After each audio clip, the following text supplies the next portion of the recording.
인간의 수명에 관한 쓸데없는 생각.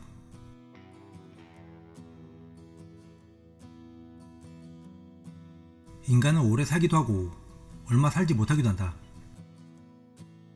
최장수 기네스 기록자는 122세였다. 과연 인간의 수명은 무엇으로 정해지는 것일까? 이번에는 그런 인간의 수명의 차이에 대해서 비과학적으로 생각해보려 한다. 근거는 단 1도 없으며 요번 글은 단지 머릿속에서 떠도는 잡다한 생각들을 두서없이 적어두는 형식이 될 것이다. 조리 있고 과학적인 생명에 대한 고찰을 원한다면 요번 영상은 보지 마시길 바랍니다. 자연계를 둘러보면 수명이라는 것이 이상하게 프로그래밍 되어져 있는 것 같은 느낌을 받을 때가 있다. 연어는 자신이 태어난 강기슭을 거슬러 올라 산란을 마치면 죽음을 맞이한다. 거미는 산란을 하고 부화된 자식들에게 잡아먹힌다. 매미는 성충이 되어 땅 밖으로 나와 아주 짧은 시간을 놀다 모두 죽는다. 이와 같은 예는 자연계에서 얼마든지 있다. 그런데 이것이 의미하는 것은 자연사이다. 자연계에서 많은 종들이 태어나 먹이 사슬에 의해 잡아먹히거나 사고로 인해 죽기도 하지만 이런 식으로 천수를 누리는 경우도 많다. 그리고 이 천수라는 것이 어느 정도 프로그래밍 되어져 있다는 것이다. 예전에는 인간도 이랬다. 먹이 사슬에 의해 잡아먹히거나 부상당해서 또는 병으로 죽어가는 경우가 많았다. 오히려 천수를 누리는 경우가 더 적었을 것이다. 200년 전까지만 해도 사람의 수명은 60세는커녕 40을 넘기지 못하는 사람도 부지기수였다. 그리고 그 중에는 천수를 누리고 죽은 사람들, 즉 자연사로 인정되는 경우도 많았다. 그러면 인간에게 프로그래밍된 천수에 해당하는 수명은 과연 몇 살인 것일까? 여기서 운명이라는 것을 포함한다면 천수의 폭은 더 넓어진다. 결국 병사도 인간의 천수에 해당하게 되는 것이다. 인간은 태어나기 이전부터 유전자가 조합이 되는 타이밍에 이미 어떤 병이 어느 시점에 걸릴 것인지 결정이 된다. 그중 암이라는 것이 유전적인 요인이 강하다. 현대에도 암으로 인한 사망률은 무시 못할 정도가 되었지만 몰라서 그렇지 옛날에도 암으로 죽는 경우가 많았다. 미친듯이 열심히 살다 인생의 목적이 사라져버린 타이밍에서 덜컥 암이 걸리는 사람도 이상하게 많다. 이것은 어쩌면 스스로가 이번 생에서 슬슬 끝내도 될 것이라는 생각을 가지기 때문 아닐까? 암으로 인해 세상을 끝내게 되는 것이 억울하고 슬픈 생각이 들 수 있어도 어쩌면 이것도 이미 정해진 천수인지도 모른다. 누군가는 죽고 싶다고 생각할 때는 건강하다가 이제 살 만큼 살았다고 스스로가 안도하고 있었더니 덜컥 암이 발견되었다고 말한 사람도 있었다.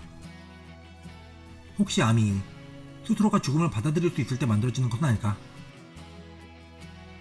그러면 암에 걸려서도 필사적으로 삶에 대한 의지를 보이고 다시 건강을 되찾는 사람들은 또 어떻게 설명할 수 있을까?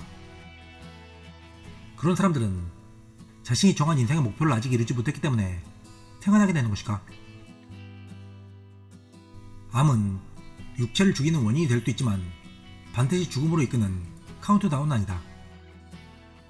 암은 젊은 사람도 걸리고 항암치료를 하지 않고 낫는 사람도 더러 있다. 또한 항암치료를 하고 성공하는 많은 사람들도 있으며 새로운 치료법도 계속해서 개발되고 있다. 어떤 병이 걸리는 것도 인생에서 이미 정해진 어떤 의미를 발견하기 위한 하나의 장치라는 견해도 있다. 하지만 DNA의 영향이건 항상 건강하건 병이 들건 사람의 수명과의 인과관계는 없다고 할 수 있다. 건강과 장수는 세트로 묶인 것이 아니다. 이것들과는 전혀 관련이 없다.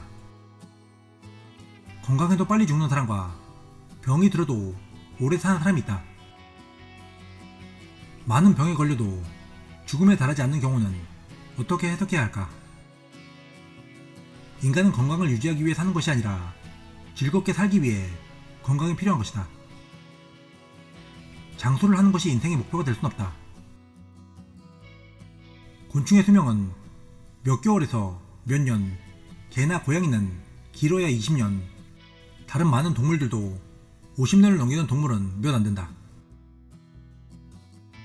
사람은 평균 80세에 달했지만 과연 장소란 것이 어떤 관점에서 바라봐야 하는 것일까?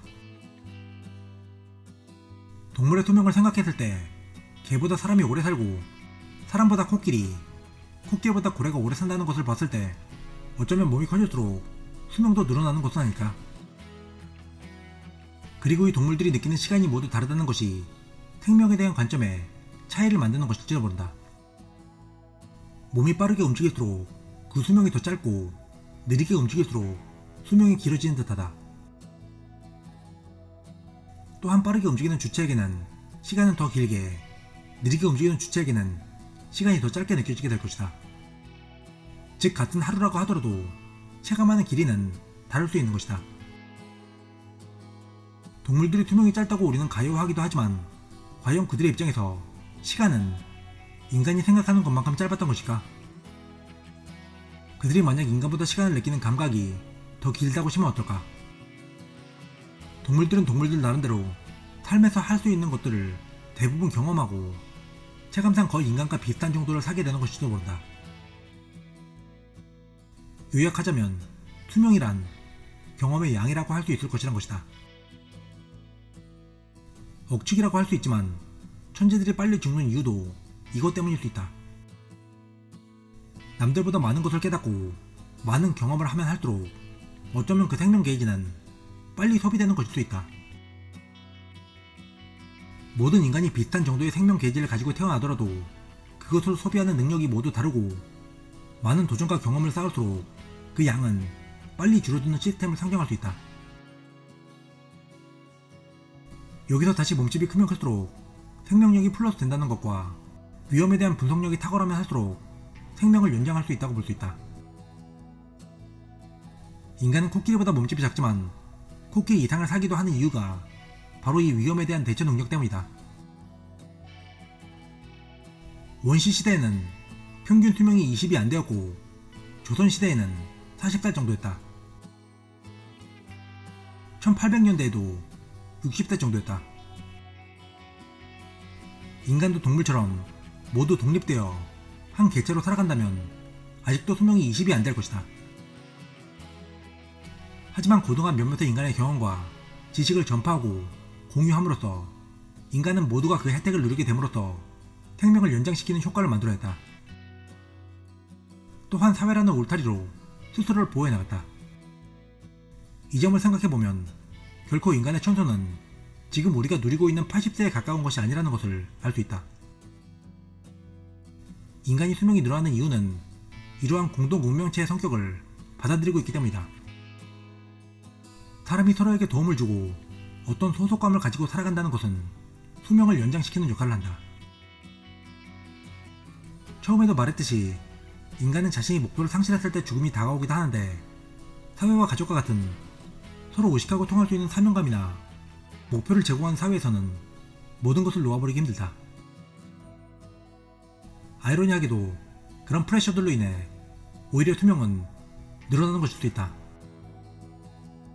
그래서 누군가를 돌볼 확실한 사명감이 있는 사람은 병이 들어도 잘 죽지 않는 경우가 있다. 자기 자신의 건강만을 챙기려 노력하는 사람보다 가족, 자식의 건강을 지키려고 노력하는 사람이 오히려 오래 산다. 인간의 수명은 어쩌면 타인과의 관계를 위한 수단일지도 모른다는 생각이 들 정도이다. 인간에게 있어서 천수란 병들어 죽지 않고 자연사한다는 것이 아닌 것 같다. 인간은 앞으로도 의료의 발전으로 더 수명이 늘 것이다. 현대가 아니었다면 누리지 못했을 보너스 수명이 늘어나는 것을 우리는 인식할 필요가 있다. 이미 천순이 하는 것은 별 의미가 없어졌다. 이제 누구를 위해 살고 어떤 것을 배우기 위해 이 자리에 있는지 곰곰이 생각해볼 많은 시간이 있다는 것을 알았을 것이다. 그리고 우리가 개개인이 잘나서 장투를 논할 수 있는 것이 아니라는 것도 알게 되었으면 한다. 인간의 수명은 운명적으로 정해지는 것이 아니라 사회적으로 정해지고 있다는 생각을 해본다.